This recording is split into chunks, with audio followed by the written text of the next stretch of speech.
Oban Times. Hello, who am I speaking to, son? You speak to Martin? Hello, is this the newspaper, sir? Yep. Right, are you one of the reporters or the journalists, son? Yeah, I'm a journalist. Right, I'm a pensioner, sir. It was just about an article in the Oban Times, son. Uh-huh. In this week's edition, there was an article that was about an MP expresses disgust at the pensioners' inequality. Are you familiar? Was that? You familiar with that one, son? I know that story, yes. It says here. Hold on to get my reading glasses on. It says an MP has said a minister should hang his head in shame following the UK government's refusal to address the gender gap in pensioners' pay. Ross Skye and Lockerber's Ian Blackford expressed his disgust at the refusal of the UK government to change its process on equalising the pension age between men and women. And then it goes on to say Mr. Blackford led a debate and he said it seems that for each month that passes, a further 3 months are added to the pensionable date for women. Uh-huh.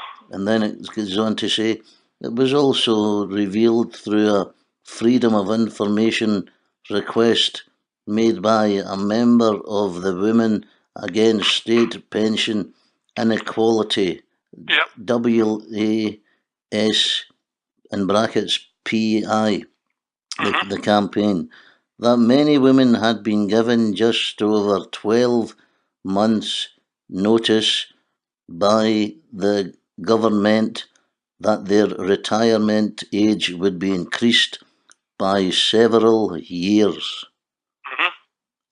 So then it goes on to say the SNP MP said, why did this happen? And what are these women who had been planning for their retirement supposed to do when suddenly they are faced with working for many years longer than expected? Mr. Blackford added, this government has shown no regard for women facing hurried changes to their pensionable age and is subjecting them to unnecessary worry and fear for their future. They have been let down not just by the issue of a rapidly increasing pensionable age, but by a failure of communication. So, what was that all about then, son?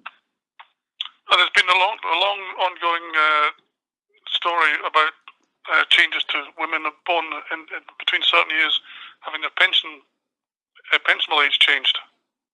It's been going on for some months. And why are they doing that then, son? You need to ask the government that. No, but what's your explanation? Because you're academically, you're a journalist. You've been to university, haven't you, son? I'm just wondering if what's your take on the whole that story then, son? Well, it's a bit unfortunate for the women involved because they planned to retire at a certain age. Now they've been told they've got to work 6 more years. Aye, but aye, well, that's women get too many rights if you ask me, to be honest, son. Anyway, but I'm sure Donald Trump will sort them out. Do you not agree, no? So we'll wait and see what he does. Right. So, do you have the television listings for tonight, son? There in the office? No. You don't, right? Did you see the story about the brawly good idea for a festival parade? It says yes. The winners of last year's best dressed shop window competition, the Kitchen Garden on George Street, fresh from winning at the Highlands and Islands Tourism Awards, Oban's Winter Festival Committee has called for children and adults to get ready for the Brawley Parade and the Best Dressed Shop Window competition. The festival organisers won the award for the best cultural event or festival, a ceremony on Friday in the King's Mills Hotel in Inverness, where Mill Pub McGawkins was also named the friendliest. So what's your take on that, son? Well, it's just an awards program. That's all. Right. So you don't have I don't have a paper today. That's my grandson threw it out, son. You don't have any. I don't do the internet and all that nonsense. Would you? You don't have any listings for tonight. I don't have anything to hand. I'm sorry. You don't have one of these. Do you not have an iPad or something? No. Not in front of me. Well, just to see what's on at 9 o'clock. Look, I'm a bit pressed for time. I haven't really got time to go through the. You've not got time. I thought. Listen, I thought I carried coal for 6 miles every morning so you could sit in your iPad, son. And you're telling me you don't have the time to tell me what's on the television. I don't have the television listings in front of me. You must have something. These phones, you get everything on them now. Well, I don't. I'm afraid. Right. Okay. So, hold on a minute, sir. Wait a minute. Hold on a second, son. Oh, Christ. Right. And see in your classifieds, there's an Argyle kilt jacket, bottle green. This was in last week's. Do you know if that's still available, son? I have no idea. You need to speak to the person selling it. It's a genuine staghorn buttons, new condition, chest 40, long fitting. You would have to call the number and. Oh, so you don't deal with that then, son? No. Well, the classifieds people get in touch with us to sell items, but we don't have the items here. Okay.